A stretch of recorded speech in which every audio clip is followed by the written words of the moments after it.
ചെവി ചായച്ചതും ജീവിതകാലമുള്ള അവിടുത്തെ വിളിച്ചപേക്ഷിക്കും. മരണക്കെണി എന്നെ വലയം ചെയ്തു, പാതാളവാസങ്ങൾ എന്നെ ചുറ്റി, ദുരിതവും തീവ്ര വേദനയും എന്നെ ഗ്രസിക്കുന്നു. ഞാൻ കർത്താവിന് നാമം വിളിച്ചപേക്ഷിച്ചു. കർത്താവെ, ഞാൻ യാചിക്കുന്നു, എൻ്റെ ജീവൻ രക്ഷിക്കുന്നു. കർത്താവ് കരുണാമയനും നീതിമാനുമാണ്. നമ്മുടെ ദൈവം കൃപാലുമാണ്. എളിയവരെ കർത്താവ് പരിപാലിക്കുന്നു. ഞാൻ നിന്നെ പറ്റിയപ്പോൾ അവിടുന്ന് എന്നെ രക്ഷിച്ചു. എൻ്റെ ആത്മാവെ, നീ ശാന്തിയിലേക്ക് മടങ്ങുക. കർത്താവ് നിന്റെ മേൽ അനുഗ്രഹം വർഷിച്ചിരിക്കുന്നു.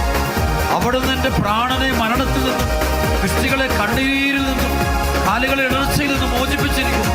ഞാൻ ജീവിക്കുന്നവരുടെ നാട്ടിൽ കർത്താവിൻ്റെ മുമ്പിൽ വ്യാപരിക്കും.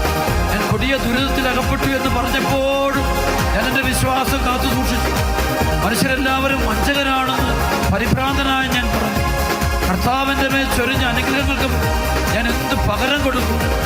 ഞാൻ രക്ഷയുടെ പാനപാത്രം ഉയർത്തി കർത്താവിൻ്റെ നാമം വിളിച്ചപേക്ഷിക്കും.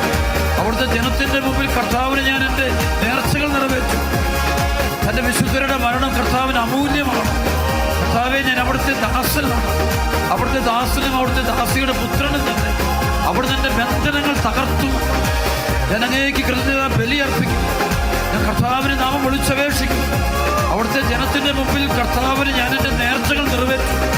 കർത്താവിൻ്റെ ആലയത്തിൻ്റെ അങ്കണത്തിൽ ജെറുസലേമേ, നിന്റെ മധ്യത്തിൽ തന്നെ